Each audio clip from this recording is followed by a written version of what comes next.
Hi అండి అందరికీ. ఎలా ఉన్నారు అందరూ? నేను ఈరోజు నాకు ఒక్కదానికే ఫుడ్ ప్రిపేర్ చేసుకోవాలనమాట. నాకు ఎప్పుడైనా పనున్నప్పుడు, పిల్లలతో అవ్వలేనప్పుడు నేను ఇలా చేసుకుంటాను. అది నాన్ వెజ్ తినే రోజైతే ఎగ్ రైస్‌లా చేసుకుంటాననమాట. సింపుల్ అండ్ ఈజీ, క్విక్‌గా అయిపోతది. మీరు కూడా ఇలా ట్రై చేయండి. పిల్లలు లంచ్ బాక్స్‌లో టైం లేనప్పుడు కూడా ఇలా కడితే తింటారు. నేనైతే మసాలాలు ఇలాంటివేమి నేను యాడ్ చేయట్లేదు. ఎందుకంటే నేను చిన్న కారం ఒకటే వేసుకున్నాను. పిల్లలు కూడా చక్కగా తింటారు.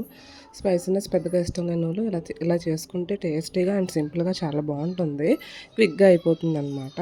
ఇలా ఒకసారి ట్రై చేసుకొని టేస్ట్ ఎలా ఉందో నాకు ఒకసారి కామెంట్ చేయండి.